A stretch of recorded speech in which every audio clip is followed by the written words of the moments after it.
Hello friends, today we are going to learn adverb clause of reason એટલે કે showing કે expressing reason. રીઝનનો મતલબ શું કરશો મિત્રો? રીઝન એટલે કારણ.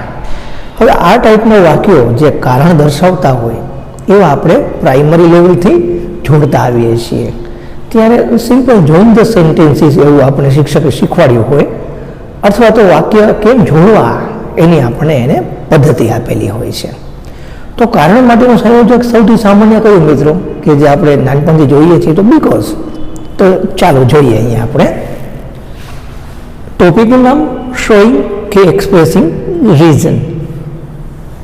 સ્કૂલ લેવલે સેકન્ડરી હાયર સેકન્ડરી લેવલે કઈ રીતે આવે તો મિત્રો આ ટોપિક છે એ 3 જગ્યાએ આવશે. Identify function, complete the sentences અને રિસ્પોન્ડ ટુ ધ સેન્ટેન્સીસ. મિત્રો આના સિવાય પણ એક જગ્યાએ કોઈ પણ ક્લોઝ આવશે. આ ક્લોઝ બનાવશે એડવર્બ ક્લોઝ ઓફ રીઝન. અથવા સિમ્પલ કમ્પાઉન્ડ કોમ્પ્લેક્સ 3 રીતે વાક્ય જોડવાની પદ્ધતિ હું તમને અહીંયા કરીને બતાવીશ.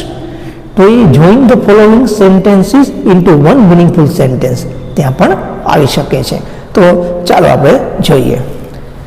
તો આના માટે કન્જંક્શન આવશે બીકોઝ, જે આપણે પ્રાથમિકથી જોઈએ છીએ. Because of, due to, on account of, owing to, since કે એઝ. બધાનો અર્થ મિત્રો ને કારણે અથવા કારણ કે થાય છે. એકની બદલે બીજું કન્જંક્શન ક્યારે વાપરી શકશું? તો એક સરખા અર્થ દર્શાવતા હશે ત્યારે.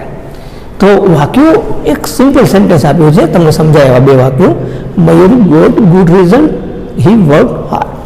એટલે મયુરે સારું પરિણામ મેળવ્યું, તેણે સખત મહેનત કરી. મિત્રો આમાં પરિણામ દર્શક વાક્ય કયું? તો પરિણામ દર્શક વાક્ય સારું પરિણામ આવ્યું એ. તો આ વાક્ય શું બતાવે છે? એ પરિણામનું કારણ બતાવે છે. તો કારણવાળું વાક્ય હોય એની ડાબી બાજુએ બીકોઝ મૂકી મિત્રો તો કેમ થાય? તો Mayur got good result because he work hard. આનો ભાવાર્થ કાઢવાનો પ્રયત્ન કરીએ જેથી આપણે તાવ મળી જાય કે આપણે સાચા છીએ કે નહીં. તો મયુરે સારું પરિણામ મેળવ્યું કારણ કે મયુરે સખત મહેનત કરી. એકદમ સાચું છે. કોઈ કેમ કે સર આપણે આ કોઈ ટોપિક છે એ મને મારી રીતે જોડવું હોય તો મને આ ટોપિકમાં નથી, મને મારી રીતે જોડવું છે તો હું બીજી રીતે જોડી શકું આમાં? મિત્રો વિચારો, આને બીજી રીતે જોડવું હોય તો કેમ જોડે? વાક્યનો ક્રમ બદલાવી નાખીએ તો મિત્રો આ વાક્ય પેલું કરી દઈએ આપણે, હી વર્ક હાર્ડ એટલે મયુર વર્ક હાર્ડ, અને આ વાક્યને બીજું કરી દઈએ તો વાક્ય કંઈક આવું થશે, Mayur work hard so he got good result. આવું પણ થાય. અને યાદ રાખવાનું, જો કોઈ એક વાક્ય કારણ દર્શાવે ને તો બીજું વાક્ય અચૂક પરિણામ દર્શાવે. એનાથી ઊંધું, કોઈ એક વાક્ય પરિણામ દર્શાવે તો બીજું વાક્ય અચૂક કારણ દર્શાવતું હશે. કારણ પરિણામ, એક વાક્ય કારણ બીજું પરિણામ, એક વાક્ય પરિણામ બીજું વાક્ય કારણ. એટલે જ્યારે તમે ઇન્સ્ટ્રક્શન આવ્યું હોય કે યુઝ ઓર શોઈંગ કે એક્સપ્રેસિંગ રીઝન, તો તમને કન્જંક્શન આ બધા ઉપયોગમાં આવશે. અને યુઝ ઓર શોઈંગ કે એક્સપ્રેસિંગ રિઝલ્ટ તો તમને conjunction so therefore as a result આ ટાઈપમાં મૂકી શકીએ. પછી so that, in so that, too enough to, એ રિઝલ્ટમાં આપણે આગળ જોઈએ એવું આવશે. હવે આ શું છે? તો આ કમ્પાઉન્ડ સેન્ટેન્સ બન્યું, સંયુક્ત વાક્ય. હવે આને આપણે because of, due to, on account of, owing to કે સિન્સ કેસથી કેમ જોડી શકીએ? તો મિત્રો એક વસ્તુ ધ્યાન રાખો, જે વાક્ય છે એની આગળ બીકોઝ મૂકીએ ને એ જ વાક્યની આગળ સિન્સ કે એઝ મૂકી શકીએ છીએ. ખાસ ધ્યાન રાખજો. ફરી પાછો કહું છું, જે વાક્યની ડાબી બાજુએ બીકોઝ આવે તે જ વાક્યની ડાબી બાજુ સિન્સ કે એઝ આવે, પણ એવા સંજોગોમાં એને પેલું વાક્ય બનાવવાનું. તો સિન્સ હી છે એ મયુર માટે છે એટલે અહીંયા આપણે હીની જગ્યાએ મયુર મૂકીએ.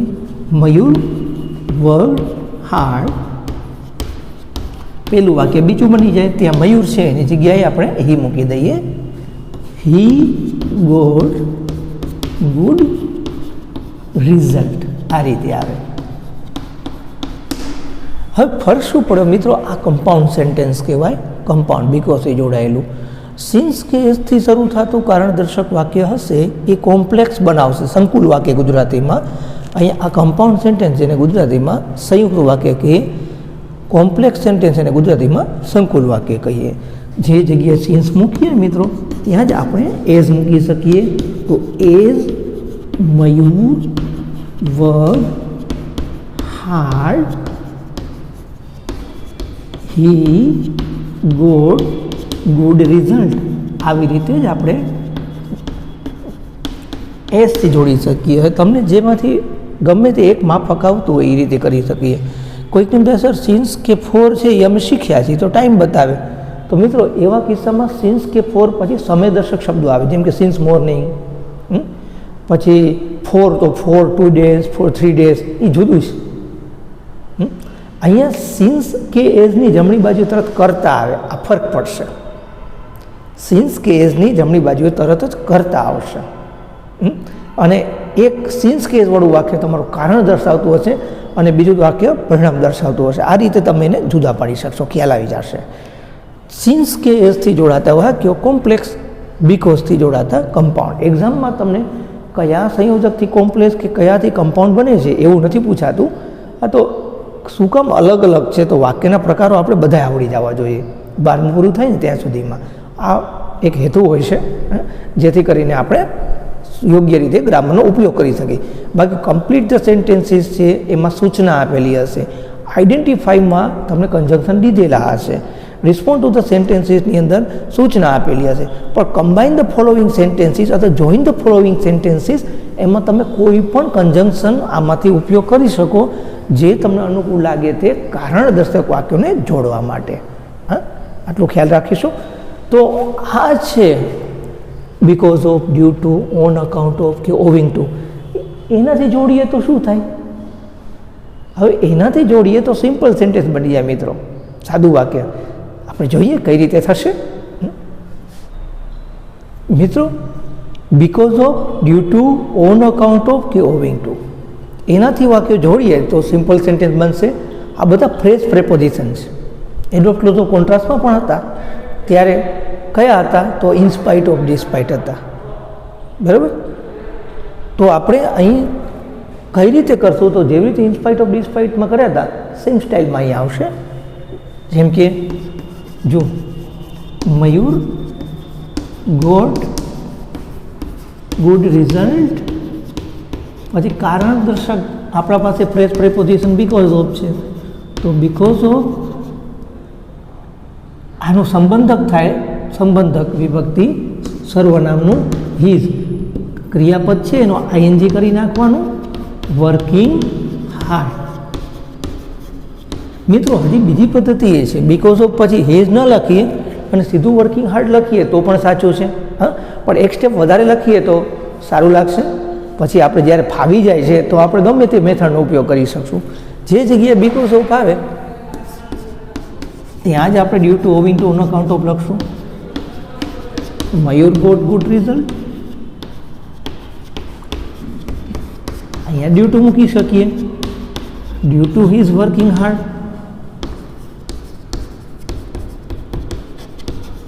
અને સેમ એ જ રીતે આપણે ઓવિંગ ટુ અને ઓન અકાઉન્ટ ઓફ મૂકી શકીએ. Mayur got good result on account of he is working hard.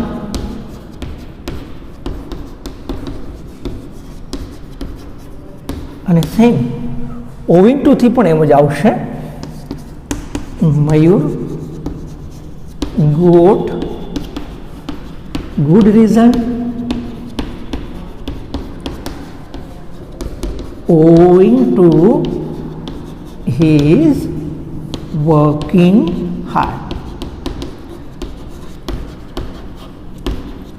તમે બીકોઝ ઓફ મૂકો, ઓન અકાઉન્ટ ઓફ મૂકો, ઓવિંગ ટુ મૂકો કે ડ્યુ ટુ મૂકો, અર્થ બધાનો એક જ રહેશે.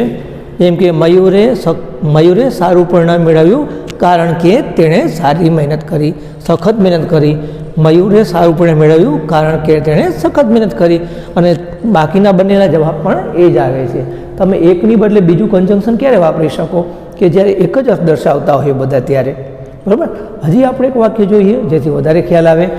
એક ફ્રેશ પ્રેપોઝિશનમાં ધ્યાન રાખીએ, જો અહીંયા નામ આપેલું હોત ને તો એપોસ્ટ્રોફી એસથી જોડી શકત, નામ સાથે એપોસ્ટ્રોફી એસ, અને સર્વનામ આપેલું હોય તો સંબંધક વિભક્તિ, હીની બદલે શી હોય તો હર આવે, આઈ હોય તો અહીંયા માય આવે, યુ હોય તો યોર આવે.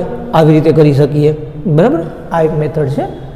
આપણે હજી એક વાક્ય જોઈએ જેથી આપણે વધારે ખ્યાલ આવે. જુઓ મિત્રો, સેકન્ડ એક્ઝામ્પલથી આપણો આઈડિયા વધારે ક્લિયર થઈ જશે. તો ચાલો જોઈએ આપણે. Richa was punished, she was careless. તો કારણ શું છે? કારણ રીચાની બેદરકારી છે. રીચાને સજા થઈ કારણ કે તે બેદરકાર હતી. તો આપણે સિમ્પલ પહેલાં બીકોઝથી જોડીને ચેક કરીએ. તો રીચા વોઝ પનિશ્ડ અને અહીંયા મૂકી દઈએ because. Because she was careless. હવે અહીંયા આપણે બીકોઝ ઓફ મૂકીએ તો Richa was punished because of she છે તો ત્યાં આપણે એપોસ્ટ્રોફી એસની બદલે નહીં મૂકી શકીએ, શીનું હર કરી દઈએ. અને વોઝ છે એનું આપણે આઈએનજીનું રૂપ શું થાય? તો આનું મૂળ રૂપ થાય ક્યાંથી આવ્યું? બીમાંથી આવ્યું. તો બીનું આઈએનજી શું થશે મિત્રો? Being, careless. આ એક પદ્ધતિ છે. હજી એક મેથડ છે મિત્રો, બીકોઝ ઓફ પછી હર અને બીંગની બદલે આનું નાઉન કરો. કેરલેસનું નામ શું થાય મિત્રો? કેરલેસનેસ. આમ પણ કરી શકાય. જોઈએ આપણે ડ્યુ ટુમાં એવી રીતે કરી શકીએ. તો Richa was punished due to her કેરલેસનેસ.